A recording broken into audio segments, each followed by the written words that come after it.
Big Steve. That's we're live, by the way. All right, well, Welcome what's going along. on, everyone? Welcome to the Casual MMA podcast.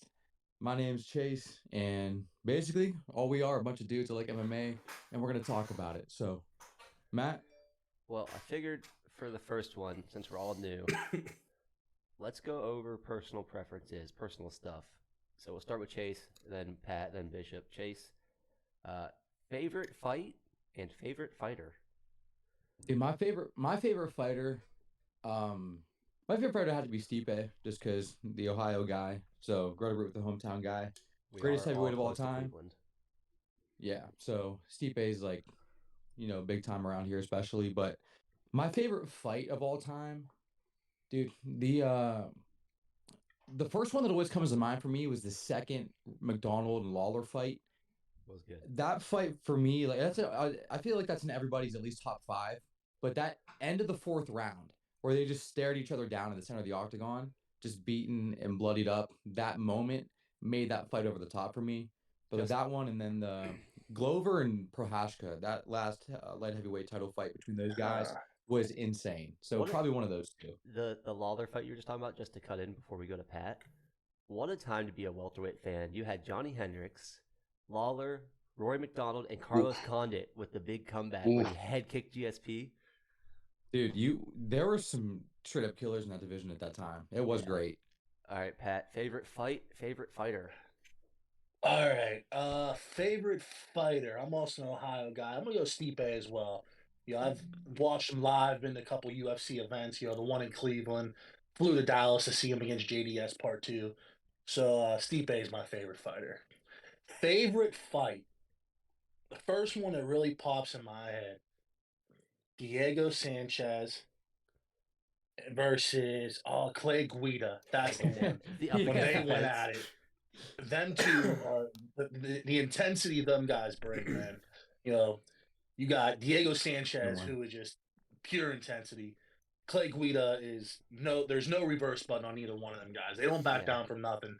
And the fact that, I think the fact that Guida survived that first round, still, I don't know how he did it. I don't know how Guida survived, but that was just an all out war. Probably the one that comes to mind first is that fight. Bishop. Favorite fight and favorite fighter. Hmm. And you can't say Chase. Can't say Chase. Okay. You cannot pick Chase. Oh, come on. I Why? mean, I'm probably gonna sound like I'm on the bandwagon here, but I'm gonna go with Stipe as well. Just the Ohio guy. And the only fight that I can really comes to mind right now for me to have it as my favorite fight, Volkanovski and T City. Dude, And not just because of the fact that I was there live watching it. we were there for That that. was- That was wild. That was it's just one of the greatest fights I've seen in a long while. It was a That good one. round 3. And I feel like Yeah. That was a wild. everybody liked, for that fight at least, everybody liked Volk. Volk was a good dude. Yeah. But everyone wanted T City to win that. Yeah, everybody there was a lot of home crowd people there for T City, and I think if he would have won that stadium, probably would have burnt to the ground that night. So I think, like you were saying, Matt, I was rooting for TCA going into that fight. And after that night, after that fight, that's when I became a true Volk fan. Yeah. And honestly, because I think all of us, since we all said Stipe, if we're going to number 2 favorite fighter, for me, it's Volk. Yeah. That dude is just next level. Yeah. Volk's good. I like There's- Volk. I have nothing against Yeah, I Volk. like Volk. But I'm the jiu-jitsu guy, so I wanted the jiu-jitsu guy to win. Yeah. Volkanovski reminds me of Right. John Jones, the way he walks into fights. John Jones He walks in just- at every fight just confident as shit because he's John Yeah. Jones. Yeah, and the same Right. thing with Volkanovski. He walks in every fight confident as shit because He has- he is. He has that attitude, which is you Yeah. have Well, to. I tell you what he did to Max Holloway in that third fight, that was just that to me, that was this guy is truly for real. I mean, Mhm. nobody has ever done that to Max Holloway. No. It No. just beat him the way he did. And that was just Volk, my opinion, he's the best fighter in the world. I mean, he's amazing. Mhm. Especially going into that fight, I think a lot of people put, and not to knock Max Holloway, I love Max Holloway, but I think a lot of people put him on this big pedestal. and Yeah. he just didn't have he just couldn't do anything. Like it's nothing against Max. It's just Volk's the man. Yeah. Yeah, Matt, he found the guy. Yeah. Matt, what's your favorite fighter in fight? I don't want to skip you over. Oh no, you're good. I was gonna get to it. No, because my favorite fight, you guys all know, I'm a Diaz brothers fan. I love Yeah. Nick and Nate. Mhm. Favorite fight, I'll throw you guys two. All right. My first one, Anthony Pettis versus Benson Henderson for the title Okay. in the UFC. Very good. That was a really good fight. And then just for the hell of it, my second favorite fight, just because of the build-up, Kimbo Slice versus Dada 5000. do you guys remember the build-up to that? It was awesome. Dude, that was sick. Oh yeah, I forgot about that. I ain't gonna lie. I did That too. fight, That fight, that'll be my next question going into it for the three of you guys. That fight or Kale Sonnen versus Tito had the best build-up. Dude. Sonnen versus Tito brought one of the great, maybe the greatest trash talk line in the history of sports. Period. Ooh, yeah. We all know what I'm talking about. Yeah. You want to talk though build up though? I know where I you're don't going, know. Pat. I know where you're going. You're going No, McGregor you Aldo. might not. No, that was a build up, but That was good. Chuck Liddell, Tito Ortiz won. That build up because you had Chuck murking everyone. Okay. In all due respect, Tito was running from him. Tito wanted nothing to do against him. And when they finally got in there, that build up to that fight was huge. It was epic. Yeah. So, yeah, that was huge. That was good. And just because, I'm obviously biased being a Nick Diaz fan. Nick Diaz versus George St. Pierre, only because of it. And I love him to death. Oh, yeah, that was but, like, good. Nick Diaz and Nate Diaz say some of the most weird shit. Like, it's because, like, I love him to death, bro. I love him. But, like, what are wolf tickets? And then when he was like, somebody was like, what are wolf tickets? And he was like, hey, you know, man, like, I'm out here. And George is out here. And I'm out here. Where you at, George? We all out here. Yeah, he just says Where you at, George? both of them just say wild shit. Like, I would hate. I think it was Tommy Tohold had a joke about what if Nick Diaz worked at Best Buy? Like, hey, where are the CDs? You know where the CDs are at, homie? They're out here. Like, eat your vegetables, dog. Get the produce. But yeah, the Kimbo Slice Dada 5000, the build up, because it was stupid. It was dumb. And then the fight didn't deliver. Like, it was just terrible. And they almost died in the octagon. I think he had 2 heart attacks, right? Yeah. Something like that, yeah. I mean, RIP, the GOAT, Kimbo, like a street fight GOAT, but Nah, he's the UFC GOAT, let's be real. Listen, hey, man. The world went to shit when him and Harambe went down. Exactly. That's where it all went downhill. That's what I'm saying. The world also exploded when he signed with the UFC. Because my dad, who had no idea what the UFC was, came in my room one day and said, hey, man, you know Kimbo Slice, that guy we watched on doing the backyard fights? He's in the UFC now. It's all over the news. Lost to Roy Nelson in the first round of the Ultimate Fighter. Yeah. It did bring, for what it's worth, he brought a new audience to the UFC. Well, that's what I was just about to say. Absolutely. He really did. We'll start with Bishop this time. Bishop, what was your first fight that you watched? My first fight that I watched? I caught it on Spike TV a very long time ago. It was Brock Lesnar. I forgot who he fought. But I know I've told you guys this a couple times. Is when he Superman punched that guy, made him do a backflip. Keith Haring. That was the first fight I ever watched. And I kind of fell in love with the UFC as soon as I watched one of my favorite WWE superstars punch a guy square in the face and do a backflip. He broke his orbital bone. Crushed his eye. Remember that?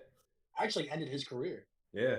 That dude was not feeling too good after that. I mean, I just seen that. Like, I've heard, like, like I was a kid, of course, like I heard like wrestling's fake and yada yada yada, but I knew that Brock Lesnar was like an actual wrestler. Like, he was, one of the top dogs in like college wrestling. And then he transitioned over to that, so I was like, oh, I wonder if he could, like, how hard he could punch a guy. And I definitely found out my question when I seen him knock that dude backwards. He's a freak. He's a Viking. Yes. Or Joe Rogan said it best. Because in the past, the only way you saw a guy like this is if he came up on your shore in a boat and you ran. That's what Pat said this morning. For real. So 50,000 Brock Lesnar's invading. You run. Yeah. Pat, what was your first fight? First fight you witnessed? I don't know, to be honest with you, but I'm gonna tell you how I got introduced. Young kid flipping to the channels. Remember when Pride FC was still a thing, and they had the rerun show with Frank Trigg, and I forget who the other guy was, but that's how I got introduced. Watching clips of old Pride fights, I'm going, man, what is this? Look at these guys. I mean, I've always knew what boxing was, but this wasn't boxing. So I was watching old clips of Pride, and from there, I just fell in love with it. I don't honestly remember what the first fight was. I don't know who they were, but it was in Japan, and it was just completely different than anything I've ever seen. Yeah. I mean, And- and that's where I found out the sport of MMA, and then naturally started watching the UFC, and this is where we're at, man. Now I'm a diehard. Yeah, I was gonna say Yeah. I'm gonna throw this one out there, and I've been watching UFC almost all my life. Well, MMA almost all my life. The first time I was introduced to it, my dad rented one of the UFCs, and the main event was Tank Abbott. Tank Yeah, Abbott. that was my That's first old fight, school. man. That's going old school You're right going there. back. My dad lived in a trailer, and we had a VCR, and he was like, "Hey, I got this," and then popped it in, and it was just this big, unathletic looking dude, and I was like, Yeah, dude. I could do that. I could do that. Yeah, do that I could shit. that. I went to one boxing Cinder class, blocks got his hands. punched in the nose, and I was like, I'm gonna do jujitsu. Dude, Yeah. I've seen that so many times. It's everybody, like Mike Tyson, everybody's got a plan if they get punched in the mouth. That dude, I ducked. He threw Absolutely. an uppercut, and I was like, I'm gonna go roll around. It's like that guy Dude. that walked into the boxing I gym did that and said against he knows how Tyler to Wilson. fight because of Yeah, exactly. Mortal Kombat. Yeah. I think that's who did it. Actually, speaking of him, he's the one that he broke my nose, and then the camera can't see it, but like my finger's all bent. Oh, I can see Yeah, I that. see that. Yeah, it got stuck. We used to do these MMA fights at East Middle School close to where we are. Oh, the good old days. And my finger got stuck Fight Club. in Danny's glove, and Danny rolled away, and my finger went with him. And ever Mm. since then, it's just Oh, I wasn't there for that one. no, it was bad. Dude, No, that was Fight Chase, Club. Chase That was- first fight, dude, it's first fight. first I fight you remember- seen, because the first fight you lost, I was there. Never lost, man. 0-6. Yeah. No, I think I remember it was kind of like how Pat said, like, I saw a clip. The first clip I remember seeing, which is iconic, was Fry and Takayama. Oh yeah. Just going in the clinch, Oh. throwing bombs. That's And a then- war. The first full fight that I remember watching, let's see, I would have been like 11 or 12 at the time, was when Silva front kicked Vitor in the face. I was at That beat was up I on was that, at yeah. PW3s for that. Mhm. That was the one that I remember watching the most. And then when I started boxing is when I really started getting into MMA more. So like even when I was boxing, I never really watched boxing. Like I'm not that much of a fan of the sport. I'm more of an MMA fan. Yeah. So but that's like the first fight that I remember watching, sitting down. I'm like sitting there drooling watching this. I'm like, this is great. So that was gonna and be ever my, Yeah. that was it. yeah, that was gonna be my next question too for all of us, and I'll answer first this time. MMA being is it your favorite sport? It's like I can't say MMA is my favorite sport. I love football. Like I watch football from Sunday afternoon till fucking Monday night. Sometimes UFC Yeah. events and MMA events Right. too can kind of be meh. I can miss this fight. I can miss that fight. I don't miss a Sunday football game. So what Chase was saying with like, even though he did box, but he wasn't a boxing fan, I've tried, dude. I've tried to watch boxing. I can't do it. It's one, it's too late. Two, it's too boring. Yeah, no, it's not always a fan friendly sport, and it's kind of like well, people who play soccer will watch soccer. People who Yeah. play baseball will watch baseball.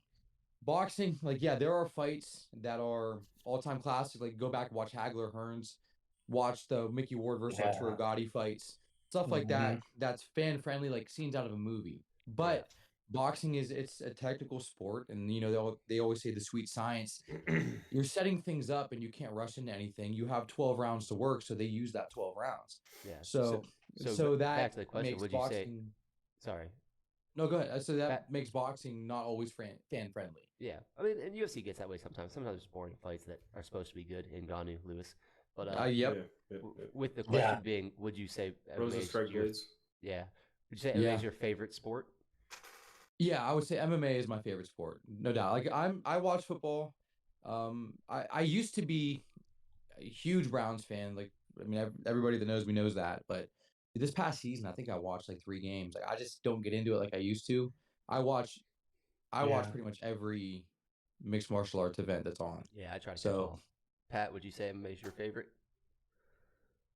As of today, yes, I would say yeah. I mean, growing up, it was football. I mean, Saturday college football, NFL Sunday football. I mean, I love football. I still love football, but the game has changed. I mean, all sports have changed, but especially football. And for me, yeah. as of today, MMA is definitely, I would say, my favorite sport. We're talking about. I'm gonna add on what Chase said. Yeah, there's or even you said, Matt. There's boring boxing matches and stuff. But in my personal opinion, there is nothing like a big time fight. You get a John Jones in there, you get a Volkanovski, a Stipe, McGregor. a Conor McGregor That's what I fight. say because I think There is nothing. it was awesome when Conor fought McGregor because you're a huge Conor fan, and when we met up at your Huge. house to watch the Poirier fight, I feel like that's the coolest part about MMA is like Oh yeah.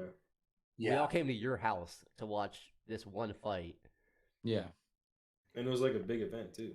Exactly, yeah. It's kind of like Yeah. people get hyped for the Super Bowl, but then like you have like a big fight that like feels like the Super Bowl, but like constantly, if that makes sense. right. Yeah, I get what you're I saying. tell you what, though, being there though, when you're there live, and that especially your favorite fighter or one of your favorite fighters, and that main event hits, there's nothing like a big time fight. Yeah. There's nothing. And I'm the only one that hasn't in been any to a sport, live event. boxing or MMA.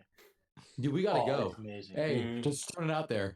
May 13th. I know it's a fight night in Charlotte, North Carolina. It's a close drive for us. Rosenstrike's headlining the co-main event was Johnny Walker, Anthony Smith. So I might make the drive down and go to that. Yeah, I would say that's actually a really good fight to make for the light heavyweight division. Yeah. So Bishop, I think you're the only one that didn't answer. Is MMA your favorite sport? I would have to say so. I mean, growing up, like I wasn't always like big into sports. Like, yeah, I had like a love for like watching baseball and stuff like that. But when it came to like football, that was just something like me and my dad kind of shared. And like I didn't grow up playing like I grew up playing NFL Blitz, not Madden, and I grew up playing like Yeah, like NBA the Street cartoon one. Volume 2. Yeah. Yeah, I grew up playing like NBA Yeah, Street dog. stuff like that. That was my jam. Like I couldn't do like the like the regular games because they just kind of they bored me and I wasn't really into it. But I mean, I still watch baseball here and there. I love baseball, and I Yeah. mean, but as of right now, I would have to say yes that MMA is one of my favorite sports. I mean, if you count like rally racing and stuff like that as a sport, which I mean, it's like a motor sport. Yeah, I'd say it's a sport. Besides that, MMA is up there. Talking about rally racing, I'm the one for Basketball. PBRs. I was gonna say, here's the best part about being married. I just texted my wife to bring me 2 beers. Who knows if it'll happen? She It listened? might. Who knows? Yeah. It's stuck on the Dude, liver. if 2 beer cans hit your head, I'm all Wait, but before we move on, real quick, I want to piggyback off just one thing Pat said was being there live. I will say this: a live UFC event is by far the best live sporting event that I've ever been to. Been to big college football games, NFL games, baseball, all those things. Like but the energy. Oh, go ahead, Brian. No, go ahead. So the energy of a big time UFC fight or event it's really honestly it really is unmatched. Like me and Brian, we were at the Volk Ortega fight. I got to go to the Chandler versus Oliveira fight, and the Whitaker versus Adesanya too. And all those fights, like the crowd, the energy from the time you sit down from the prelims to the main event, that whole like 5-hour stretch, people are yelling, they're off their seats, they're excited the entire time, like, and it's just a different atmosphere than like a football game is. Like, so for anybody that hasn't been to a live like UFC or MMA event, highly encourage you to go because it really is in a league of its own.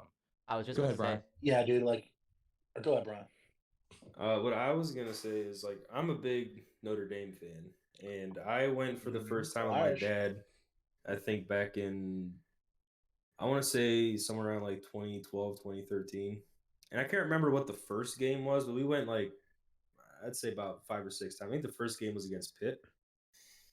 Um, that game was cool, and like I think like for me, like the biggest part about that was just like the whole atmosphere of not just the game itself, but seeing like the whole entire campus, like a place that I've seen in like like mimicked in like the NCAA games those are like the one like main like football games used to play with NCAA because They're better just than Madden. Exactly. Yeah.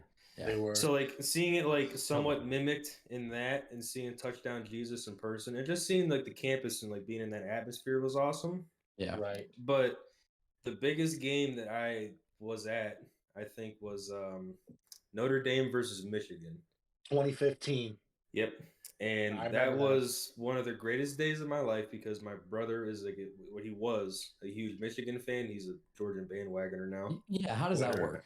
I don't know. it's called But- transfanerism. Yeah.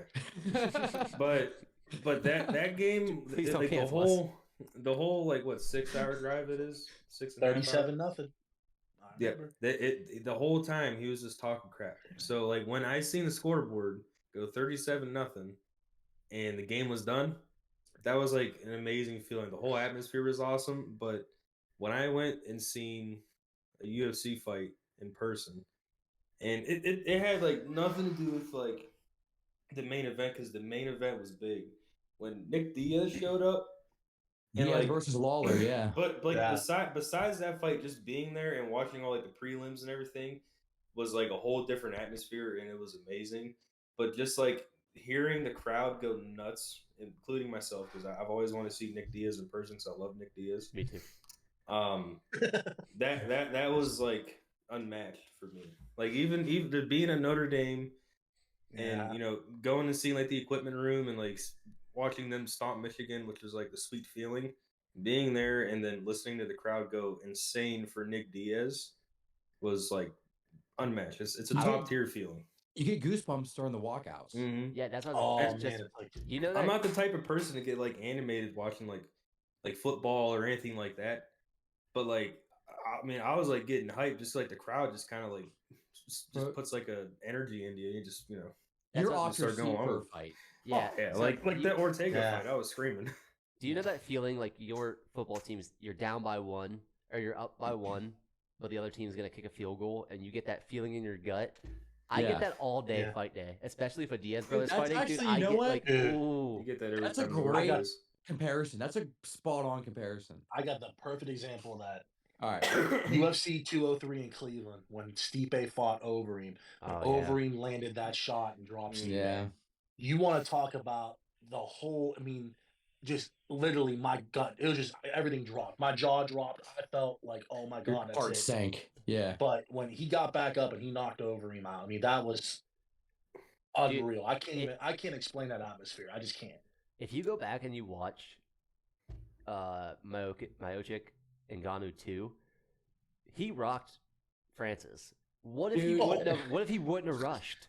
What if he would have took I his think, time? to be honest with you, I think he'd have survived that round. Well, But that's we can speculate all we want, but Yeah, he but got knocked out. that But feeling I that you're think he talking survives about. that round. I think he survives that round. He beats him. I really do. Look, I think Donnie was we're- tired. We're cutting in some deep wounds here because that fight pains me to watch every time. Oh yeah. I just rewatched it. Ngannou's eyes, like you can see it in his eyes. He got hurt. He got wobbled. Stipe rushed in and got caught. Because even when Yeah. Ngannou's hurt, he has ungodly power in his hands. I mean, Dynamite. he's got like Atlas And- stones for hands. Seriously, and before that, Stipe ate bombs before he got knocked yeah. out. Yeah. Any other heavyweight on the planet would have been knocked out prior Any to other that. person. Yeah, I mean, He was just taking shot after shot after shot, and then I mean, Dude. if I'm remembering right, they did say that taking a full power punch from Ngannou's like getting hit 35 miles an hour by a Ford Fiesta. Yeah. Ford- So Ford he Escort. Ford Escort. You So wanna he talk about- basically you got wanna hit talk by a about Ford build-up? Escort a bunch of times. What You about wanna talk about build up to a fight? Jackass? Mm. He Oh. fucking nut shot somebody like no. Aaron. All right. Oh. Dude. Aaron Yeah. Aaron is the hero of Jackass because he got all like the worst pranks and stunts. He got the that worst was of it all. terrible. Without him, that movie would have been nothing. At least like the fourth one. I feel you. So hats off to Yeah. you, Aaron, if you ever see this, which you won't. Hey, 2 beers. Thanks, babe. Hey, There's the MVP. Chuck Round of at you? applause. Round of applause here. Oh, the dog tried to break in. Thanks. But, Uh, all right, brother Matt. Let's go back on topic. What do you got for us, man? Yeah. I have another one. So that was it. My last question before we get into if you guys have questions or not. We were just talking about that feeling, that gut feeling. Oh, What's everyone's favorite? We'll start with Pat. That favorite. That like it could go bad, but then it like ends up working itself out. That favorite. Like, Well, as soon as the fight ends, like pressure off your shoulders. Like, fuck, okay. my favorite, honest to God, is when Stipe beat Ngannou the first time. When he beat him the first fight, he broke the record for the heavyweight division. I mean, that whole build up. You want to talk about a build up to a fight? That build up was pure. It was pure. It was pure UFC backing Ngannou. This was their guy. Oh, yeah. This was, Oh yeah. He was the once in a lifetime, once in a million. He was their guy, and for Stipe to survive that, I'm not gonna lie. There was a couple times in that fight I thought it was over. I thought when Ngannou landed, I'm going, that's it. But when that fight ended, that was like, wow, he did it. He did it. That was huge. Yeah, that was probably, or I tell you when he got up against Overeem, being there live, because I thought Overeem knocked him out. I thought. When Overeem landed that shot, I thought it was over. Yeah, Yeah. if we're gonna go off Stipe moments that made me feel that way, when he beat DC. Yeah, The second Like, one, the second fight. one, That the when he body started throwing those shots. body shots, I Yeah. was jumping up and down. I tell think- you what, man. Honest to God, you want to talk about that feeling, not relief, but almost like unbelievable. You called it, but I didn't believe it. I mean, if you would have told me Nate Diaz was going to beat Conor McGregor the first time, I'd have told you you're nuts. That's my I'd have told you moment. you're crazy. That's my moment when he I'd have sunk in said that rear there's no naked. way.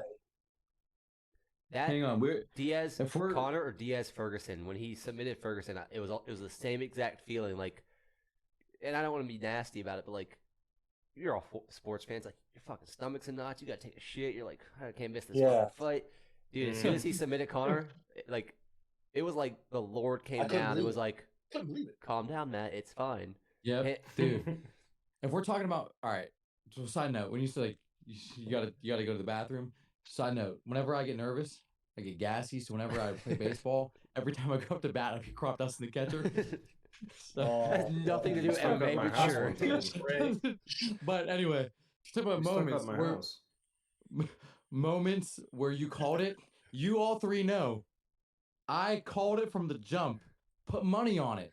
When Pena beat Pena. Nunes the first fight. Yeah, that was huge. Called that. I was like, huge. I just had that feeling it's gonna happen. And I w- sure I w- enough, I'm pretty sure I was the first person to be like, "You're a fucking idiot." Yeah. You're Yeah. If you were first, I was a very close second. Yeah, because and- I was like, "There's no way." and I told you guys, I'm like, I don't know why. I said, I have that gut feeling that it's She fought gonna the perfect happen. fight. And she drug Nunes into a brawl. Yep. Bishop, favorite MMA moment. Favorite. I really don't know if I have an answer for this one because it seems like anytime the main card comes on, my heart is just like beating. Like even if it's like a fighter like I really don't care about, my heart is just beating and beating and beating, and like my anxiety's like so high because like it could go any way. It's just like one of those things. So I'm not sure if I have an answer for that. I mean, I guess like I could throw out like what was that third round Ortega almost choked out Volkanovski. I was that you bring that That up was quite a huge. bit. Yeah, like that's got to be up there. I mean, like honestly, like Oh, for that was me, massive. that was like the moment I was like, oh my god, he's gonna do it. He's gonna do it. And then when Yeah, I like- watched, I mean, like we weren't like far away, but we could Little like we fucking were Austrian like juggernaut. Bro, at we a could pretty see his good head turn distance. purple. Yeah, I Yeah. watched his head go from tan to red to white to purple, and I'm like, this guy is dead. He Anybody has else to would've be tapped. dead. A in horse of a different color. like Well- this dude's having like death convulsions in there. That's all. That's all that's happening. Really, even when he got up, I didn't believe it. I just thought it was like It's the and adrenaline it- that was in his body when he was alive, just pumping him, and he was just still going. And at the end of the fight, he's gonna be pronounced dead or something like that. That I think I'd have to say that would be my moment of like gut wrenching or I will oof say moment. this: if we're talking about like, and I talk, well, Pat talks about this a lot, but I'm gonna piggyback off of what he always talks about. If we're gonna go off like feelings, I always get sad when I think of like recent Tony Ferguson. Yes. Dude, I swear Yeah. to God, I was just Like, about to say that. My heart Yeah. like hurts. I really was. Hmm. When he fought Gaethje, that was the one time I can honestly say I Oh was my begging God. the referee to stop the fight that because he was a should have beat killed him. down. Dude, Justin Gaethje should have killed him. and it's Justin Gaethje. We gotta remember, Justin Gaethje hits fucking hard. Like, Yeah. even in his last fight, he hits hard. You can't take. Yes. Ferguson took some of those shots, and if I was the ref, I probably would have stepped up like, "Hey man, you can't take any more of those." Like I will No. call No. this because it was going into the last round. Because Ferguson landed that uppercut, and Yeah. I was like, "Oh, here we go!" Like At the end of the he's here second now. round, I think. Yeah, at he the end of punched the an second. uppercut. But then Gaethje just new Gaethje. This cold, Gaethje recovered. calculated Gaethje's scary. Dude, that left hook he throws is just insane. But talking about like the ref stopping it, I think it's time to, dude. I know he's a lot of people's favorites. I think it's time to start saying that Herb Dean is overrated. Yeah. No, only just gonna because throw out a I don't- hot I don't take? know of anyone better. Yeah, that's my hot take, dude. Herb Dean is not that good of a ref. He's not. The problem is I can't name you a better one. The only Yeah. one who's the guy with they make him tuck his beard in. Oh, I I never know his um, name. dude, I used to know his Dan name. Mergliotta is better than Herb Dean. Dan has this No. thing though. He stops fights too early. He Oh, stops some- fights before sometimes- guys like tap. Sometimes you let him go. Sometimes, yeah, well, sometimes that's a bad thing too. Dude, would you Yeah. remember Czech Congo versus Pat Barry? Dan Mergliotta let that go. He did, Yeah. and then, dude, if I was Pat Barry, I'd be so mad. How did I knock this man out Mike twice? Beltran. Mike Beltran. Mike Beltran, yeah. Mike Yeah, Mike Beltran, yeah. Beltran, yeah. That's my dude. He is Mark a top Goddard's a tier good ref. one too. Yeah, I like Mark Mark Goddard. Goddard's alright. I say Mark is better than Herb. Oh, who's the other guy that's always smoking? Oh, he's smoking. You're What? not allowed to smoke in there. Nate Diaz? No, He's no, no, smoking no, Nate no, no, Diaz. no, no. Nate's not a ref. No, the dude that's always on Twitter. He's taking smoke breaks in between fights. Oh, I have no idea who you're talking about. I don't know who that is. He's always Jason got. Her- Jason Herzog is a pretty good one too. Yeah. For the most It's- part. It's the one dude who's always got on like a long sleeve T-shirt. He's got like neck tats you can kind of see, and he sounds he's like he short. talks I know about. who you're talking Oh, about. hang on. he's- Keith Peterson. Keith Yeah, Peterson. yeah, dude. Keith Peterson's. He looks like a he's hobbit. the goat. Yeah, dude, he's the goat. I don't care what anyone says. He's Keith- the goat. So His we, Twitter is funny. He looks We- like an emo Cartman. Yeah. I could go on about refs for a while. I don't think refs are a problem, and I'll let you three The judges are the problem. tell me. Well, The I- judges of recent are the problem. I'll say one more thing about the refs. I can't remember the guy's name. I just remember he kind of looked like a clown because like his nose was like huge and red. But This whole episode's Um, just Bishop explaining to us what the refs look like. but like this dude, Pennywise. this guy was like such a horrible Exactly. ref that they literally fired him before the event was over. I Oh, I forget. Yamasaki? No. It Steve was an older- Mazzagatti? No, it was an older white dude. He did something. And I forget what it was. I'll have to ask my brother because he'll remember. Oh. But I think he stopped the fight when like nothing was even happening, and called a guy a winner, and he Steve just like Harvey? probably Yeah, Steve. he loiterally fucked up this guy's fight, and that was it for him. He got fired. He I'll got have to thrown look- I'll out. have to Google this one. 'cause I'm not Yeah, sure. I'm not sure, but I think we can all agree the two worst: Steve Mazzagatti, Mario Yamasaki. Yes.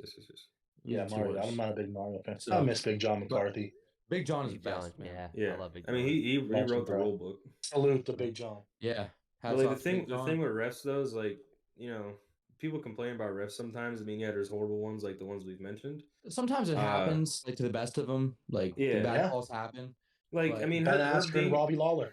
Herb Dean's Yeah. made some pretty fucked Yeah. up calls sometimes, but I mean, I don't know. Sometimes the situation looks worse to them than what's actually going on. And the that's another ground. thing is like for us, like we're not the ones in there seeing what they see. So yeah, we can Yeah. call them bad, but at the same time, like I gotta, Yeah.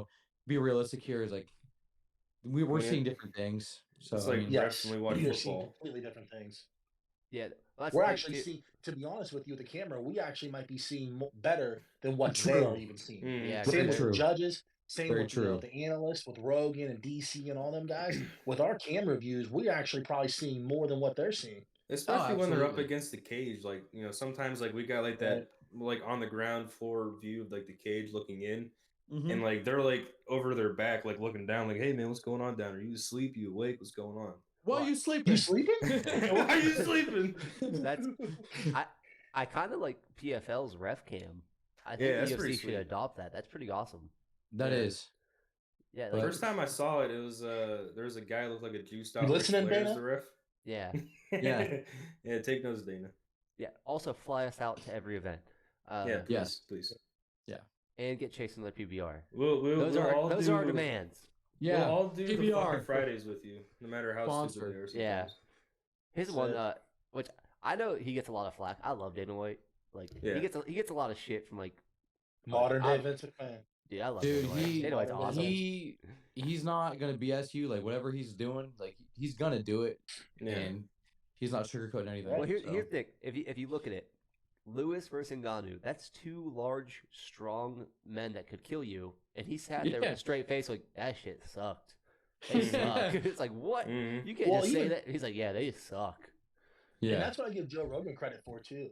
Joe Rogan will, if it's a bad fight, he'll call it out right in the middle of the fight. Like, "Don, this ain't good." Well, Yeah. what was it? Joe Rogan Rose is not and afraid. Rose and Rosen's Carlos striking blood. Barza. Yeah. Oh yeah. Rose and Carlos Barza. I mean, Joe Rogan was like, neither. He goes, "This should just vacate the belt." Yeah. Dude, I think he said that. Don't quote me on that, but I think When you're said real with that. the fans, they appreciate it more. Yeah, Yeah. how about absolutely. do you guys I'd remember? rather. Okay. What's up, Bish? Do you What's guys up, remember Bish? the ice incident?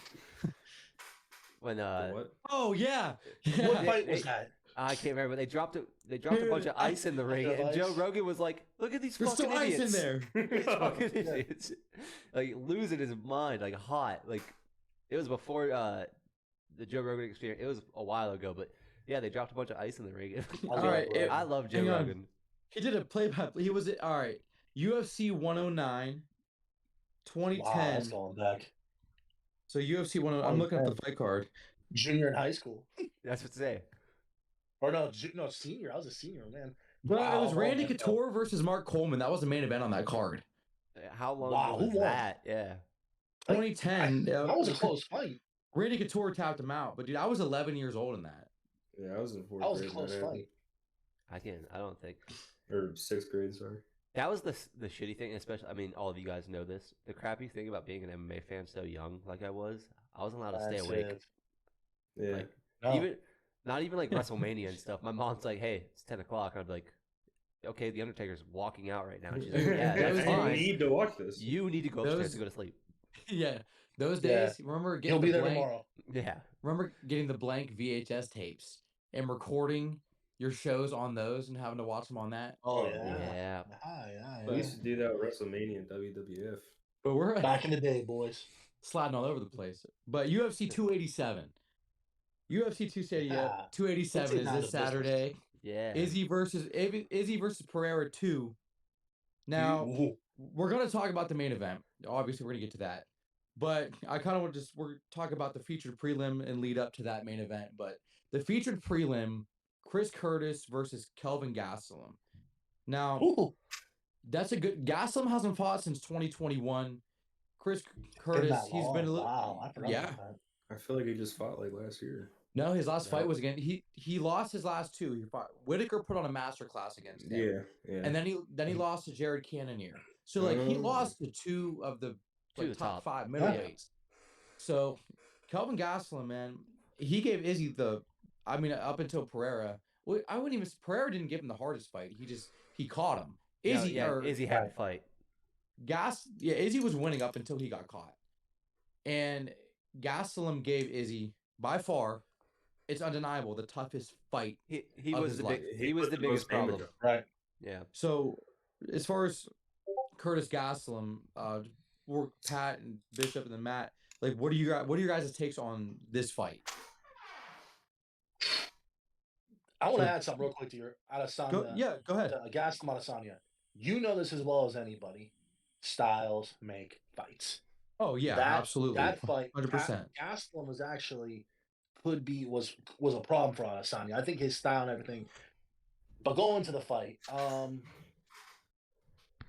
think Gastelum gets back on the win column this one. I do. It's hard to bet against him when he's at the top of his game, and he has a solid camp and he's training. Kelvin Gastelum is a hell of a fighter. He's a hell of a fighter. He is. I think he gets back in the win column this weekend. I really do. I think he gets it done, and we'll see where he goes from there. I mean, that's my pick. I think he gets it done this weekend. What do you think, Bish? I have to say the same. I mean, I've watched Kelvin Gastelum for a while, and it just seems like those fights that he loses, he's not always in it. I mean, that's kind of like how it goes for some people, I guess. But whenever Kelvin Gastelum like comes in, he's ready to bring the heat, and he's just throwing it. I think he'll get it done. Yeah, I'm Yeah. gonna piggyback on Bishop because I think when Kelvin Gastelum like 100% shows up, you're in for an ass whooping. Like, I mean, It's a against problem. Adesanya, he Yeah. 100% showed up. he rocked I him. mean, he fell short, but I mean, like That's an all-time classic. you really Oh, yeah. can't deny the fact Yeah. that Kelvin Gastelum showed up ready to fucking whoop some ass. 'Cause You- just like the pictures I keep seeing of Adesanya's face after that fight, You also he have to put the most damage on him. That Yeah. he has Oh had. yeah. and you also have to I mean, remember he didn't even look like Adesanya after the fight. Izzy No. fought a lot No. of guys that fought like KG. Kelvin had Mhm. never fought a guy that fought like Izzy. Yeah, Yeah. Well, that's, who that's has? true. Well, that's yeah. exactly I mean, right. Yeah. Adesanya's got like. If you I hadn't mean, fought he's a Anderson style Silva, you bender. didn't fight anybody. Yeah. Like Anderson Silva's the That's- closest we have to what Mhm. Izzy is, and well, I'll wait for the main event to give that take. But Yeah. yeah, Yeah, I I think agree with you there. I think agree Kelvin with you Gastelum gave him a lot of problems. I thought Kelvin Gastelum had him rocked a couple times. It's just what are you gonna Right. do against a guy, and that was on his rise.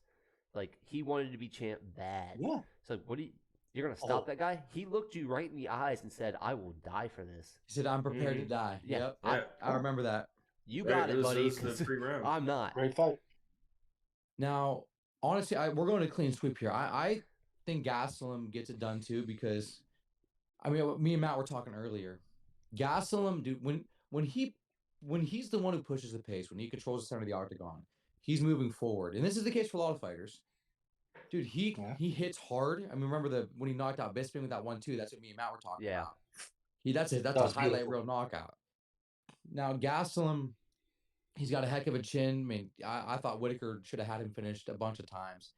He's tough. He's had a layoff. He's healthy, and a full camp. I think he goes in, sticks to the game plan, gets the job done. Because Chris Curtis, I mean, he's a big middleweight. He hits hard, but Mhm.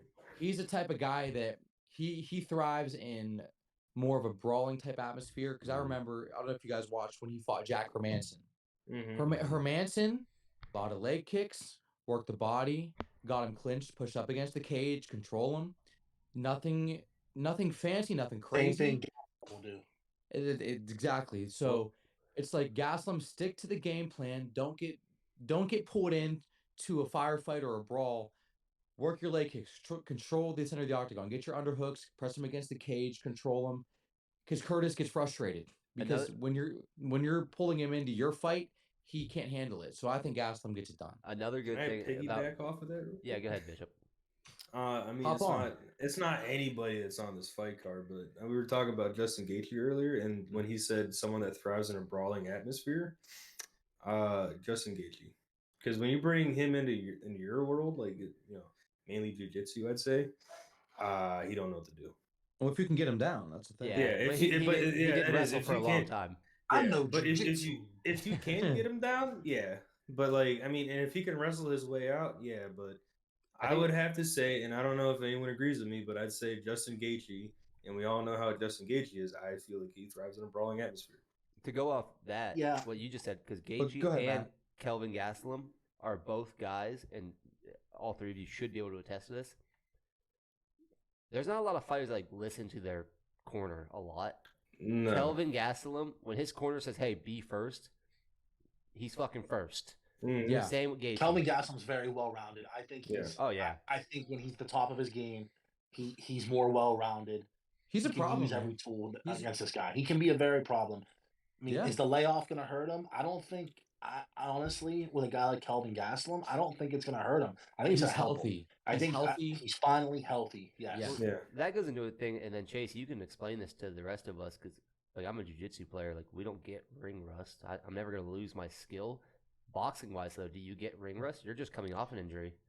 Yeah. So what I can say is, so like when I came back from the tear in my labrum, it took like doing some workouts, getting back into shape is the first thing. But as far as going in, starting sparring again, honestly, it comes back quick because as far as the injury goes, physically you got to recover, but mentally all that information, like, it's still there. I still know how to fight. I still know what I've trained. So I was able to get back and like to sparring, and it wasn't necessarily I didn't feel really rusty. It was just making sure that my body was getting back into shape because I was able to, pump out a jab, work the fundamentals and cut off the ring and do all those slip punches, do all those things that I've trained to do for the past, I don't know, like 6-7 years. You don't lose that knowledge. It's just getting your body in shape to do those things because you can know what to do, but if you're tired or you're gassed, your body can't do it in time. Yeah. So Can I add some of that when you're done? yeah, go ahead. Go ahead. I've heard multiple fighters talk about this, from Chael Sonnen. I've listened to Big John McCarthy and Josh Thompson talk about this. It's different when you're training, you're sparring. You hear guys talking about they've sparred, 25 rounds. They've trained for a 25 round fight, whatever. When you get in there and you're actually facing your opponent, The adrenaline your rush. energy is completely different. The It zap, is. it's like It is your different. energy just zaps far more. Mhm. And that's what I wanted that, especially, Chase would know this as well, probably more than any of us. It's when you're training and you're sparring compared to an actual fight, it's different. It's Mhm. completely different. It's a different when you're sparring, it's there's no different pressure. energy. No. Yeah, well, like when you're sparring, there's no So pressure on it. When you're like in the actual fight, the nerves are there, but Mhm. it's just, Right. that's why it's important. That's why it's just, and that's why Yeah. I still say like your mindset's the most important thing because if you go in there and you let your emotions run high and you start going wild, you lose control of your breathing, Ooh. then you're in for a tough night. Well, that I was If talking you- to Pat about that a little, kind of a little bit, going into the last big event with Usman. Sports psychology is a thing. Oh yeah, Like, Yes, it absolutely. is. how because Usman, if And you we're watch the definitely fight, get into that in the next conversation with the main yeah, event. because Yes. Usman's like he I'm not saying he was flinching, but like, dude, you were winning that first fight until you caught a leg. That second Dude. fight, you clearly lost.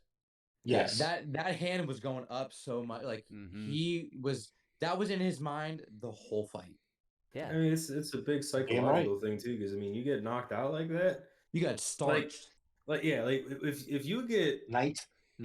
if I can literally see the soul come out of your body, and then you come back for the next Are you fight, sleeping? and yeah, why are you sleeping? And like you start seeing like your opponent, like even if it's the same guy, especially if it's the same guy, like that psychological back, factor boys. is going to be there. Alright. But if you're Your just time. fighting someone else, as soon as you see like a leg flinch or might move a certain way that looks like it's going to come up to your head, Yeah, you're just out of it. Talking about, we're going back here. Stipe Miocic, Daniel Cormier 3. Oh, First what's the eye round, one of pokes? the big things Stipe did. Body shots. A left hook to the body. Yep. It's all psychological warfare. And we talked about that, the Usman Edwards fight. If I would, when we talked about it with Chase, with you, Bishop, with even Matt, if I was Leon, that first round, I'm throwing a head kick. Oh, I'm absolutely. putting it right back in your mind.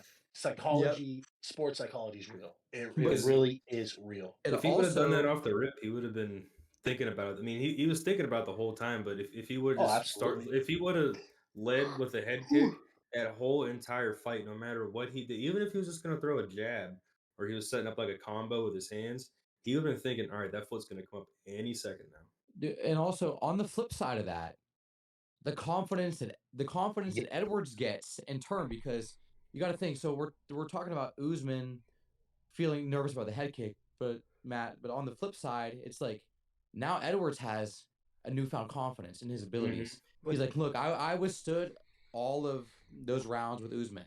I was losing it, but I stayed there, and I was even in the final minute of the final round, beaten down and tired, still able to land that shot to win the fight. That brings so much confidence to a fighter. And then when you have confidence, when you have true belief in your abilities, you just perform better. You Oh do. yeah. And you Yeah. saw that, and we just saw that when they finished up the trilogy. Like mean, that just fight, seeing a Edwards guy- looked good. Just Look seeing great. a guy like get nervous about any kind of movement you make with your body, that does And- something to you. I mean, and I don't sometimes know- people get a little too overconfident with it, I would say, because Yeah. then they start throwing that same thing they're throwing on everybody else. But there's gonna be that one time that it ain't gonna work, and it's someone who's been watching you do it for your last 4 or 5 fights. Like, Yeah. all right, so I know when you throw this jab, right hook, and then maybe like an uppercut, your leg's gonna come up or something like that. It's gonna be a fake uppercut. You're just gonna kick me in the head or something like that. No matter how good of a fighter you are, you're gonna show some tendencies, and then Mhm. if people study you enough, it's gonna come up. But Yeah, we've seen it Um, all the time. I mean, we just watched it happen with Shevchenko. And I don't know what, like I said, I don't know what it's like to be knocked out. I don't know what it's like to be hurt. So I can't speak on the mindset of what Usman would be feeling after getting knocked out, because for the years I've trained, fortunately it's never happened to me. But I can't really say like the mindset that has on a fighter. But Well, here's the, after, well, go ahead, Matt. Go ahead. tomorrow, right after you clock in, Pat's gonna knock you out. And listen, Shit. every day after Listen, that, I'm every knocked time out you every clock time in, you're gonna be talking about. looking. And then I'm gonna slide in like a WWE ref and go 1, 2, 3. Yeah. Why are you sleeping? Why are you But, like, sleeping? If like it's an actual analogy. I was making a joke, but like if you're clocking in, someone knocks you out every day after that. When you clock in, you're gonna be looking over your shoulder, or That makes something. sense. So as a fighter, and I'm not saying, like I said, he didn't flinch at all, but every time Edwards kind of moved his leg, Usman was like, "Oh, hold on." Like, whoa, fuck. He was more conscientious of that movement. Yeah, and then to Right. the point of Bishop's point of Edwards, or sorry, Chase's point of Edwards having this new confidence. Dude, that's what happened to Nate. Nate beat Connor, and he got like this because I love the Diaz brothers. It was- they were never prize fighters, dude. When No, they Nate beat, weren't. that was his honest to God, that was the coming out party, the true coming out party Yeah. of Nate Diaz. He had great fights before that. Great fights. oh, yeah, he did. I love, dude. and Him he- versus Kurt Pellegrino. Him versus Yeah. the Irish grenade. I can't remember his real name, but his name was like the Irish Gangster or something. Mark something. But Yeah, I remember when he fought, Josh Thompson. I mean, when Thompson beat him, remember he beat that. I remember a lot of great fights. yeah, with, just Nate, with Nate Diaz. yeah, But just to when correct he you, beat Nate, Connor, yeah, Nate's never lost a fight. Yeah, no. He just needed Yeah. more. Chael Sonnen, undefeated. Chael Sonnen, never lost a round. Undisputed, undefeated. Yeah, I mean, he might have some numbers in the losing column, but I'm just No, gonna say, typo. yeah, it's a typo. And Chael It's a Sonnen typo. didn't think if he tapped out, that was the end of the fight. He, just He thought thought they you got up and started again. you just lost that round, not the whole Yeah. fight. Right. But, Tapping Right. out's just the reset button. Mhm, Yeah. mhm. Yeah, So it what's just the, turns the clock back. so you had the prelim, the main of the prelim. So the first fight on the main card is Raul Rosas Jr. versus Chris Rodriguez. It's the Overrated. 18-year-old kid Let who, Let the Bishop UFC go who first. used the bonus money to buy his mom a new van. This is the guy. Bishop, I want you to lead this one off. Let Bishop go first. Come on. All right. So like recently, I kind of haven't like really been watching like too many like fight cards or anything like that. And then I heard about this Raul Rosas Jr. dude. I'm like, okay. That's why we're called the Couch MMA podcast. Yeah, So we actually don't my know anything. take, yeah, I don't know shit.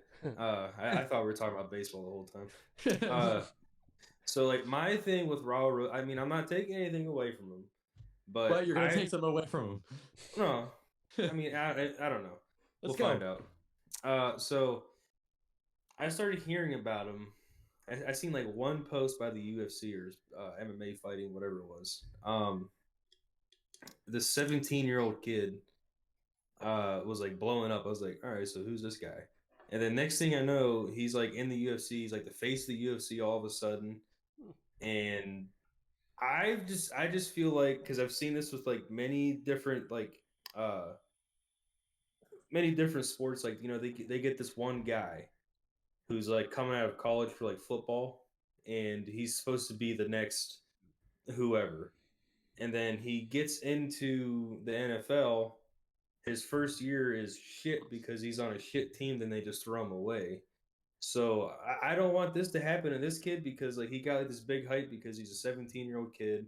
He's a good fighter. He came into the UFC's first fight. He won it. I'm not sure how dominant he was because I didn't see it. But I mean, from what I heard, it was like a dominant fight. It was pretty good. Yeah. Yeah. So I just feel like the biggest hype around this kid is the fact that he was 17 years old, coming into the UFC, one of the youngest UFC fighters and the youngest UFC fighter to win a fight. I think the youngest. Yeah, he was. He is.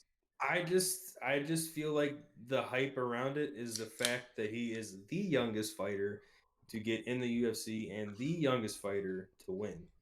That because every time I seen something about him, that was like the main bullet point of the article, the little short Instagram post by the UFC, MMAfighting.com, or anyone, is that this kid is 17 years old and he's coming into the UFC and he's gonna whoop someone's ass or something. But but the thing is, from the UFC's end, you got to think that is marketable.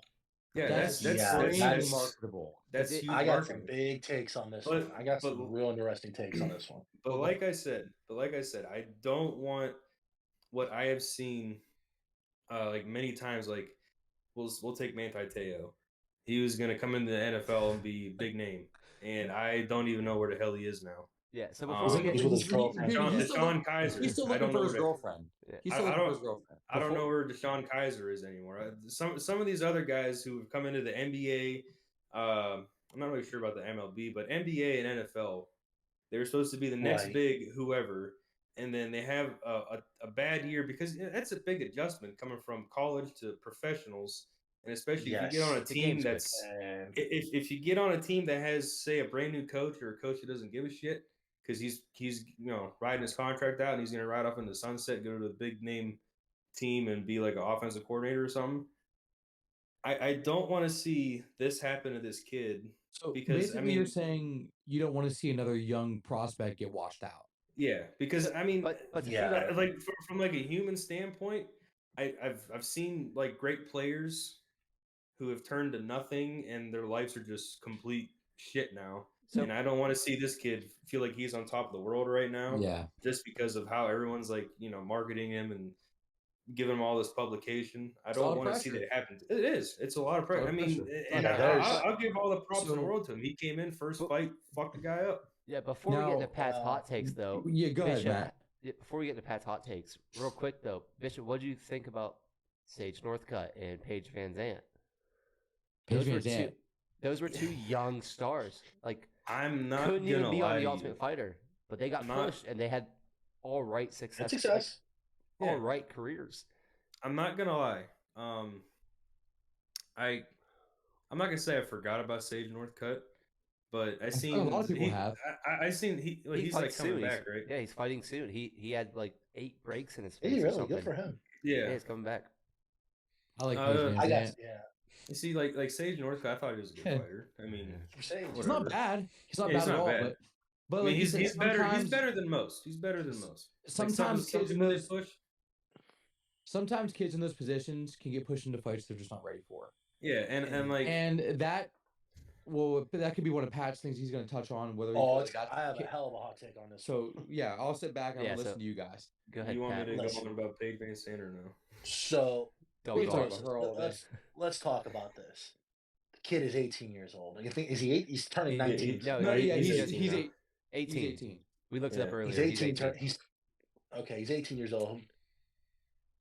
His body, as an 18-year-old fighter, he's not even close to maturity. Not even No. close. No. You're talking this kid. He's a kid. He is a kid battling men who are 26 to 30 years old. Yeah. His body isn't mature. I mean, this is don't be wrong, for what he's doing is great. Now, Bishop brought up some points about the UFC pushing this kid. What I don't want to see with him is they push him too fast. Mm-hmm. Yeah. I think he should take the Sean O'Malley approach. Sean O'Malley for fight after fight. Yeah, he fought Cheeto Vera early. Fought Cheeto Vera. If you remember, though, they brought Sugar Sean on very slowly. Mm-hmm. Very slowly. Yeah, he was making money. He was fighting guys that, he wasn't fighting the big names. So all of a sudden, they paid him, and now it's time to perform. Right. This kid with Rosas, I think that's the approach he should take. You I have to think that's mature the and learn. approach yes, he's 18 years old. He's 18 years old. Your level of strength and maturity in your body from, I was in far better shape when I was 18. There's no doubt about it. Oh, all of us were. However, my Speak for body is far yourself. more stronger That's fine. at 30 than it was when I was 18. But here, It's to a big thing. I just hope this kid is special. He does have special on him. My thing is the UFC, I think, needs to slow down a little bit. Even himself, back off a little bit. I like the Sean O'Malley approach. Don't fight the real big names because this kid gets another win or two. He's in bantamweight. That's that 135-pound division. Mm-hmm. Yeah. Correct? Mm-hmm. There's killers. In that division. Yeah. Oh, That yeah. might be the best division in MMA. Yeah. Do not throw that kid in there. To your Can I point, piggyback though. on something? Oh, go ahead, Bish. What's up? There's something that Pat said. I want to piggyback on that. With Sean O'Malley. I've always liked Sean O'Malley, and I mean, yeah, people don't like him, but that's whatever. I don't give a fuck about that. Sean's a fighter. He's a fighter, and the other thing about Sean is he might not seem like it, but he's extremely humble as a person. And I mean, he even said it himself. He's like, I got my whatever contract it is, and I got so many more fights on it. Why would I want to go and fight a big name guy and make, let's say, what, 25 Why would you grand? want to fight a main event guy for prelim money? Yeah. Why would you want to go and do that? So I hope that this Rosas dude does the same thing, but the main thing with him is he needs to stay. Contract. Yeah. When Uncle Dana gives you that big contract, now it's time. You're fighting the big boys. Yeah. So, with Rosas in that division, there are some killers in there. He's 18 years old. I just look at it and say, don't bring him this fast. The biggest thing with Rosas is Rosas needs to stay humble and just not let the publicity and everything. Keep working. Yeah, he can't let everything get to his head. I mean, I think he'll stay humble because there's a lot of learning to do here. With his first paycheck, I mean, he went out and bought his mom a van, and I think that was awesome. He wasn't thinking about himself. But he's gonna fight guys. He's 18. He's gonna fight guys who are 8 years older than him. When guys have been fighting since they were 20, 21 years old, when he was in elementary school. Actually, we'll talk about that more in a second. Matt, what did you want to add to this? So I just think we're all friends and fans.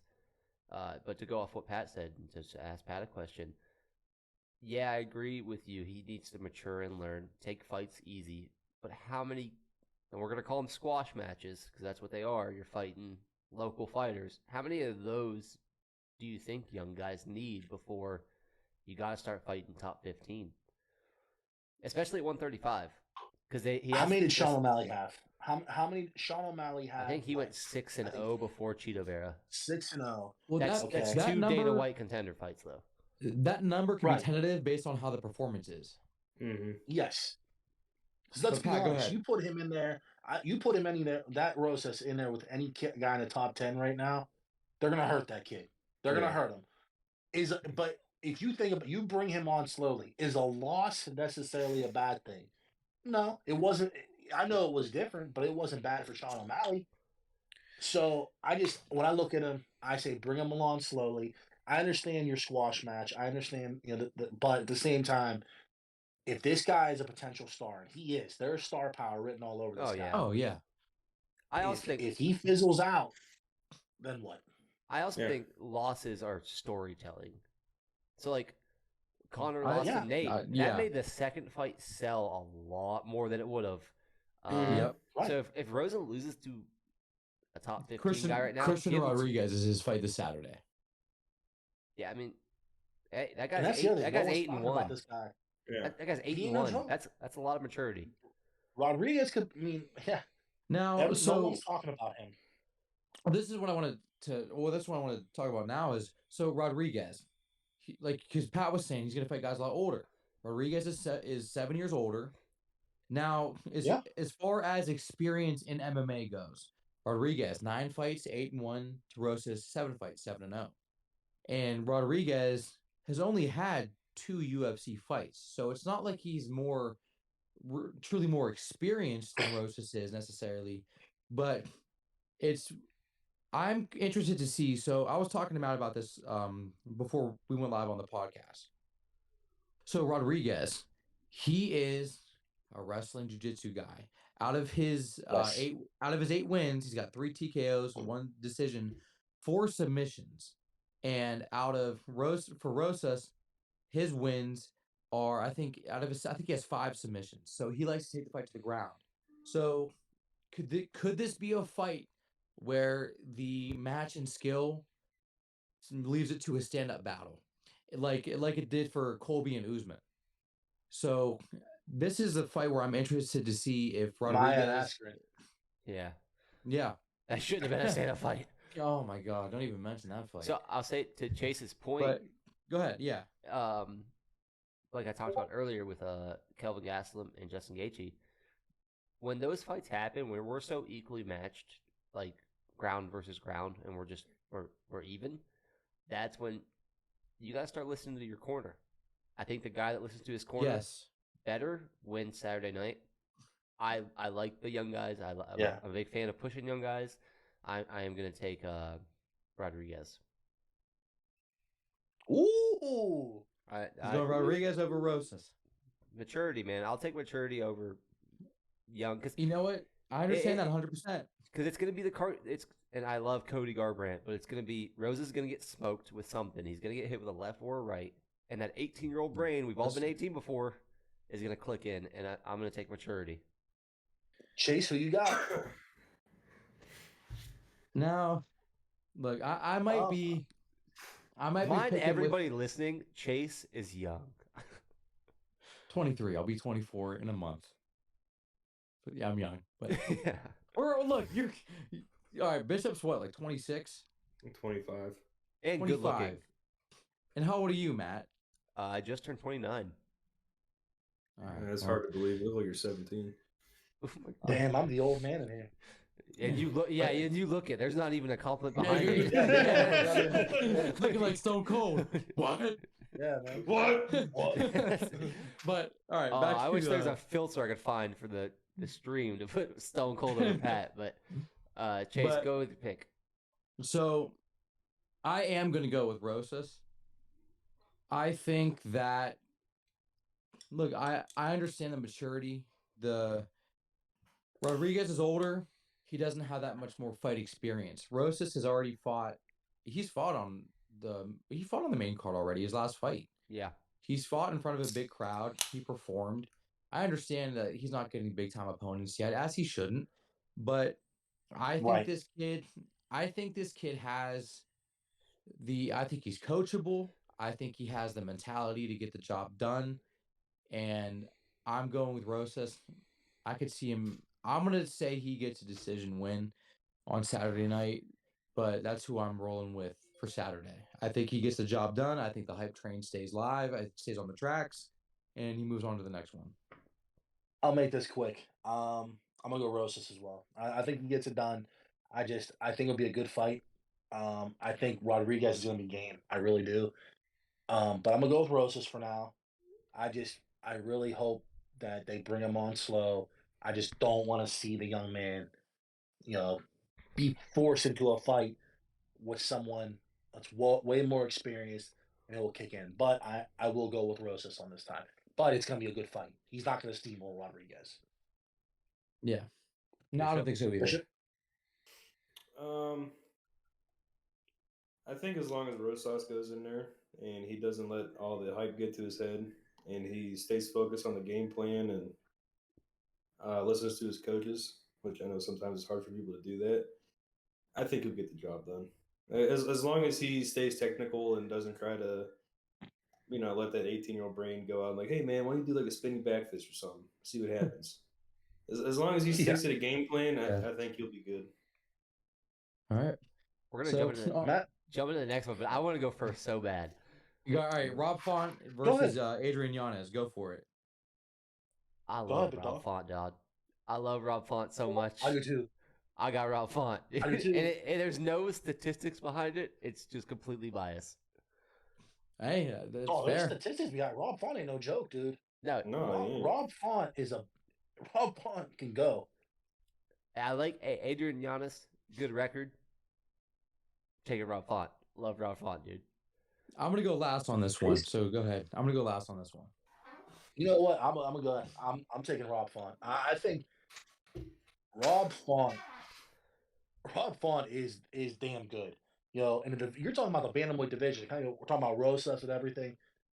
When Rob Font is on, and when I mean on, he's top 5 in that division. I think so.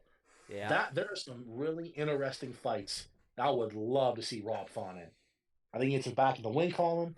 I'm excited to see some big fights with him. I'm going Rob Font. All right, Bish, what are you thinking? Rob Font. Quit. Just straight up. Easy. All right. The next one, right, I'm very interested. I'm going to be the only man out on this one. So, look, I like Rob Font a lot. I do. Coming off 2 losses against Aldo and Marlon Vera, he beat his last 2 biggest wins were he beat Marlon Moraes, good win.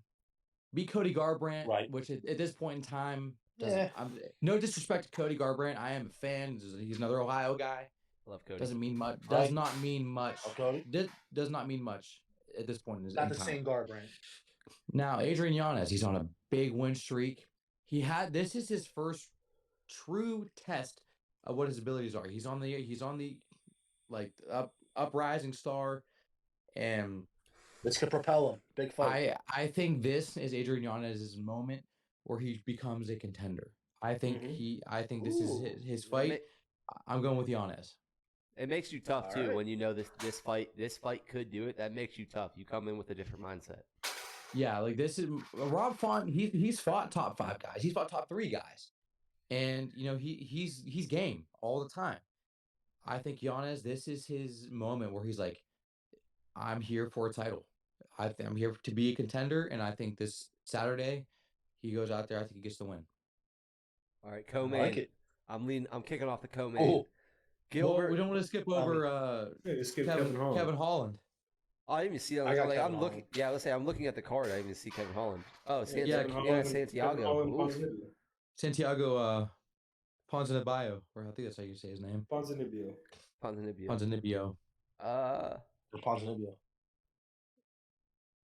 What are we thinking? I'm gonna roll with Holland. I'm gonna roll with Kevin Holland. Yeah, I'm gonna go with the loudmouth. I'm gonna go with Santiago. I'm going my gut here. Ooh. I am. I'm gonna go Santiago, dude. Chaz. It's just honestly, this is a coin flip for me. But you know what? I want to see Kevin Holland get it done. I'm kind of going with my heart here. I want to see Kevin Holland get the win. Honestly, Kevin Holland, if he shut up and just just buckled down, he would be even better. And he's already a good fighter. Yeah, man. I mean, he stopped talking as much there. Like watching him and Wonder Boy, I'm like, just shut up and fight. So, and Wonder Boy, another one of my favorites. Everybody loves Wonder Boy. Yeah. All right. So let's move on to the co-main. Who wants to lead it off? Co-main. Well, Matt, go ahead. I want you to lead this one off. All right. So I'm the jiu-jitsu guy. I love Gilbert all week. Yeah. Well, most of the week I've been telling you guys I think Gilbert's going to do it. Oh yeah. I watched some old fights. Guys, I'm taking Masvidal. Are you really? Ooh, you're going, I am, dude. I'm Three taking. Are you gets it taking done. Masvidal? I am. I switched Wow. up. I switched up on everybody. I really wanted Gilbert to do it. I just think Masvidal, he's been in there in like big fights that shouldn't have been big. Wars. The He's harder BMF to the he's BMF harder to belt take was down than people stupid. realize. Yeah, He's crafty. he's fought the champ twice, although one of those was brutal. Oh. But that 3-piece in a soda. So I'm gonna take. Tell you what, I'm taking Masvidal, man. I think Masvidal gets it done. I don't think he gets it done violently. I think we're looking. I think we're looking at a 5-round decision or a 3-round decision. Now Bishop, looking you got at the odds. Hang on, real quick. Masvidal plus 380 underdog on that fight. huge underdog. Huge. So just keep that in mind for all you bettors out there. All right, Bish. Bishop, you got I'm gonna have to say I'm gonna go with Masvidal. Bitch just Wow. switched up too. Wow. Well, I was never for Burns, but I mean, I wasn't for Burns. I like George Masvidal. I mean, All right. like to me, he's Sure, like one of my Jesus. favorite fighters, and I used to love watching him just go in there and fuck shit up and seeing all his street fights and stuff. But I will say, the one thing that kind of is like making me on the fence about my decision was the Covington fight, because like to me, well, you guys know how I feel about the build up to that fight. I felt like it was kind of childish, but like to me, he Sells, didn't look baby. like Sells. he didn't look like George Masvidal. Like he just looked like he didn't want to be there. Did he look like a Jorge Masvidal? Huh? Did he look like a Jorge Masvidal? hip hip. But it just seemed like he didn't want to be there, and he was just coming off the brutal knockout. Yeah. But Ooh, if okay. he shows up to this fight, which I hope he does, because he did say if he loses this fight, he's more than likely going to retire. But if he wins, he's going to start that title run again. And I'm If he wins, really excited to see if he wins this fight and he Ooh, him goes and to the Edwards. title. Yeah, I want to see the 2-piece Yeah. soda. I want to see that build up to 3-piece that soda. fight. That's some The build up. 3-piece. I want to see the build up to that fucking fight. 3-piece soda. Pat, who you got?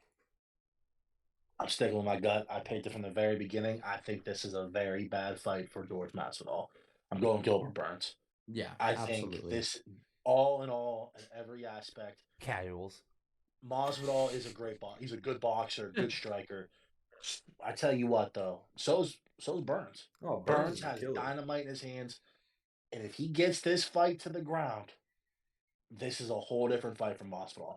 I'm not, but I will say this: Burns got to be careful very early. Masvidal is going to charge him. Masvidal is going to charge him. Masvidal is going to go for the quick knockout, and if he catches Burns, he can hurt him.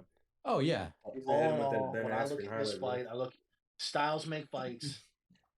I look at their styles. I think all in all, this is a bad night in the office for George Masvidal. I'm going Gilbert Burns. Now, I think right. I think Burns finishes him. all right. I'm going Burns too. And here's the thing. Gilbert Burns will take the center of the octagon. He will push the pace. He will be first. He'll be aggressive. Now, Masvidal is the type of fighter where he does not most fighters, like I said this earlier in the podcast, he doesn't fight well moving backwards. If you remember watching the Diaz fight, even though he won that fight due to the doctor stoppage, every single time Diaz had him moving backwards, Nate landed. He caught him every single time. Mhm. And Masvidal, his knockouts are when he's literally rushing forward. Darren Till exploded forward, hit him with the left. Askren literally leapt forward, hit him with the knee. When he knocked down Diaz, he was rushing forward, hit him with that wild combo, and then head kick as he was falling down. Like all of these things, Which is crazy. Or Diaz when- won that. never lost. It's crazy when Masvidal is moving forward, when he's the aggressor, when he's pushing the pace, when he's in the center of the octagon, he has success like most fighters do. But I don't think that he's going to be able to push Burns back as much. And if he does rush in, No. he's going to get taken down, and he's not going to be able to get back up like what Burns did to Wonder Boy. Or what Burns did to Usman. Remember, Usman, he had Usman rocked. He had that fight Right. won. He had that fight won. Burns has the dynamite in that right hand. Yeah. It's dynamite. And here's the thing. Another thing is in the clinch exchanges, and when they were tied up, Masvidal was able to turn Nate into the fence every time. Mhm. He's not going to be able to do that with Burns. I just Burns don't. Tough. He's strong. Other than, Yep. and I'm not saying Masvidal can't do it. If Masvidal catches him, he can catch him. Anybody who has a puncher's chance. But I think in every facet of the fight, I just think Burns is better. So I think Burns gets the win. I don't see him getting. I see Burns. Honestly, I could see him getting like a rear naked choke. To be honest with you, I think he taps Masvidal out. I think he stuns him on the feet. He drops him, and like you said, Chad, I think Burns, one way or another, Burns gets the finish. I see Burns getting the finish. So now with that Bishop, take us into the main event. Bishop. the main Who's event. fighting? What's that? Who's fighting, Bishop? Who's fighting in the main event? It sounded like you guys cut out. Oh no. My We're waiting on you. We have no idea. Yeah, we don't know. The main event of UFC 287, I believe, is Ronald McDonald versus the Burger King. I'm gonna take It's Burger King. No, it's Israel Adesanya and Alex Pereira. Dude. All right, Bish, you take the reins on this one.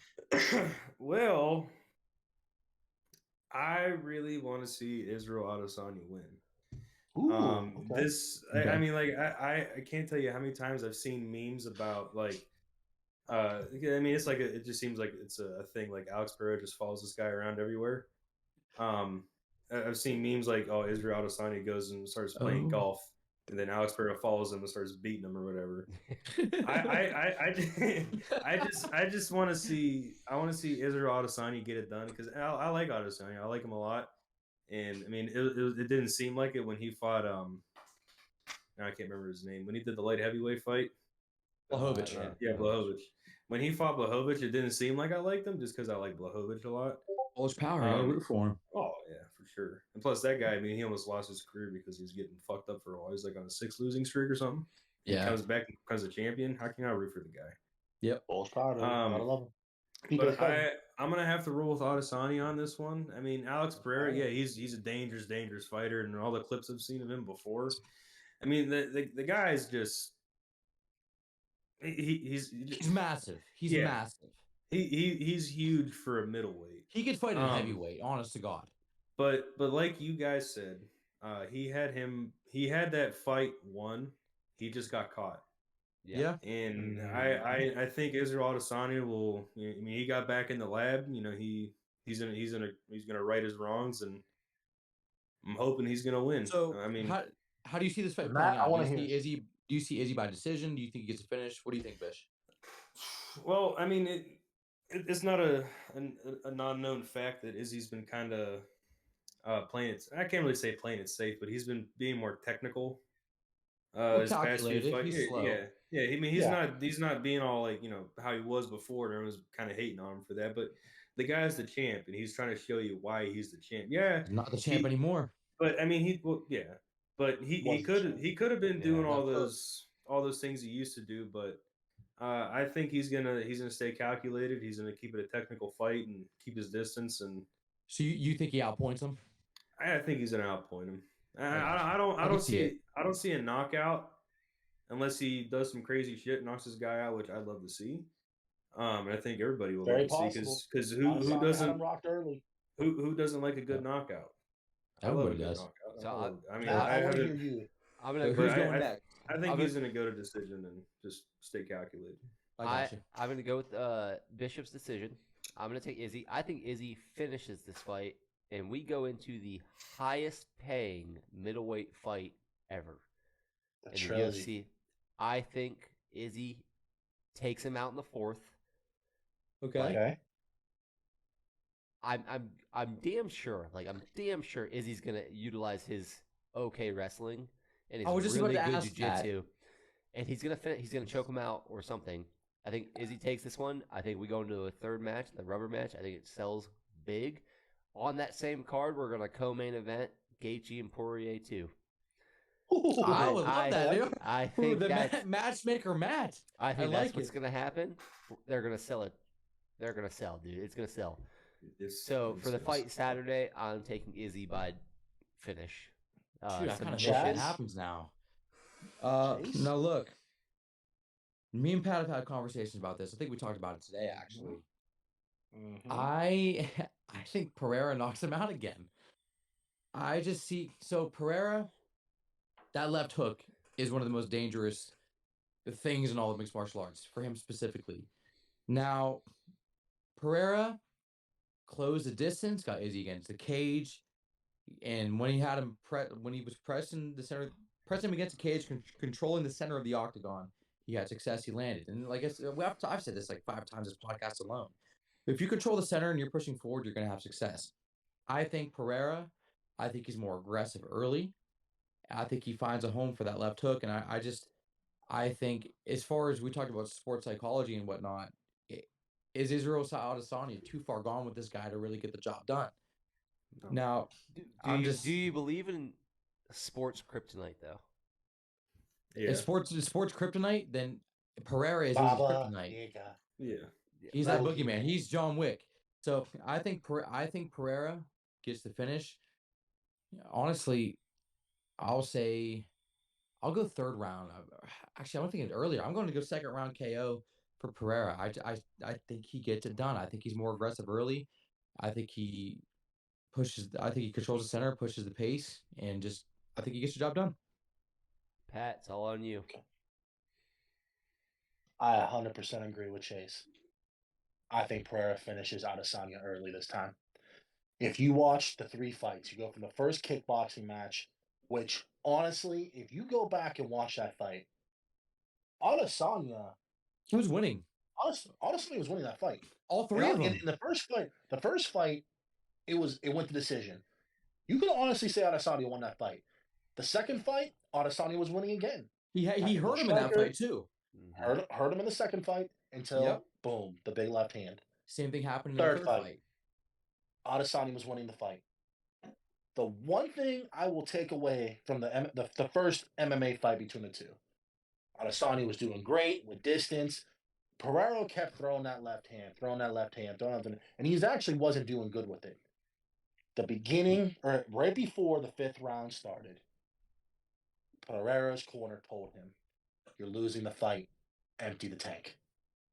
When he emptied the tank and pressured Adesanya, Izzy had no answer. This guy, Pereira, how much do you think Pereira outweighs Adesanya? I think he outweighs him by 25 pounds. Yeah, but I would say on fight night, yeah. Yeah. Sorry about that. I think he outweighs him by 25 pounds. If you look at their striking, I think Adesanya is the better technical striker, but it's not by much. There's nothing that Adesanya can do that's gonna shock Pereira. There's nothing Pereira's gonna do that's gonna shock Adesanya. That power is the difference maker. Yeah. Also, you look into the fight what Pereira's doing in training camp. Pereira has Glover Teixeira with him, which is a huge, And now Chuck. huge thing for him. And Chuck Liddell. Brought in Chuck Liddell for a little bit for things. Also, it's kind of cool Pereira has the mohawk now. Yeah. That's kind of cool. But if you break down this fight and look at this fight, I think Pereira has the confidence. I think he goes in there early. I say round 2, he's going to knock Adesanya out. This is Adesanya's kryptonite. It just really is. And you want to talk about sports psychology? Yep. He lost to this guy 3 times. So we're gonna go. And it brings up a very interesting question, though. Let's say I predict Pereira gets it done. What does Izzy Adesanya do? Adesanya already talked. I read a thing today. He's talking about going up to 205. Here's the problem. So is Pereira. Pereira's not going to make 185 much longer. No, He can't make 185 much longer. They'll weigh each other out. It'll be, and honestly, if Pereira's going to have the better success at 205. Yes. I don't see Izzy having that I think he much. could fight at heavyweight. Oh, Glover Teixeira said he could fight at heavyweight. He said that like last He week. could fight at heavyweight anytime he wanted. The power of Pereira. It's a different. It's almost Ngannou-esque. For 185. For that weight class. Different. I think Adesanya is the better technical striker, but I think Pereira with that power, he's going to pressure Adesanya. He's going to get him against the cage. I think Pereira's been really working his grappling and his takedown defense. And Izzy doesn't have that great of a wrestling game to begin with. Yeah. So the on problem, the feet, the problem both those guys are having right now with moving weight classes or moving divisions is like really when's my contract gonna hit? Where am I gonna sign? right? So Yeah. no. So we're split down the middle. Me and Bishop, we're taking Adesanya. You two are gonna take Pereira. We're Both of going you guys Pereira. taking Pereira by early finish too, which is weird. I think we both predicted second round KOs. Everybody has a boogeyman. Everyone has that one guy that is just Everybody's matter got what. their John Wick. Paulie and Frazier. Manny Pacquiao, Juan Manuel Marquez. There's always that one guy that just won't go away. And Pereira is Adesanya's boogeyman. Just like I said earlier. Adesanya says he wants this fight. I honestly think Adesanya should have took a fight before getting this rematch. I think he's going into it too early. Oh, Well, really that's too. true, but from much the money. UFC's end, you gotta run it Yeah, back. it's too much You money. have to, but at the same time, I think he's rushing this too much. Could be. We'll find out. This guy, I think Pereira's in his head, and it's just, what do you do? In all honesty, this is the 4th time I'm fighting this guy. Second time in MMA, he's knocked me out twice. So Yeah. we'll end the podcast. We've got our predictions in. Obviously, everybody's gonna be watching Saturday. Yeah. We'll go live, record the next episode, go live with the reactions. But at this moment, just your prediction, no statement behind it. I'm taking Adesanya 3rd round submission. Bishop, what are you doing? Ooh, Ballsy. I'm taking Adesanya by decision. Pat? I'm taking Alex Pereira, 2nd round TKO. Same as Pat. But here's the deal. I'm not going KO or TKO. I think he flatlines him. I think he knocks him out cold. 2nd round KO. Wow. All right. Well, then Take I this will second say this: round Adesanya has a out. chin. Get your bets in, Adesanya does everybody. have a chin. Get your bets in. so All right, before we go, hang on. go ahead. Just for those of you that want to know, Pereira plus 115 dog, Izzy minus 135 favorite. He's a dog. Yeah. It's Wow. it's almost dead even. So like as far as The if you're wise looking to guys bet are underdogs, there's not much money to be made on that fight. For The wise my guys, wow. for my money, honestly, if you're looking to bet Ponzabio plus 210 over Holland, if you're looking for a good dog, that's probably the best one. Oh yeah. What's Masvidal Burns? Masvidal plus 380, Burns minus 500. So Tell for you those bettors out there, those are the numbers.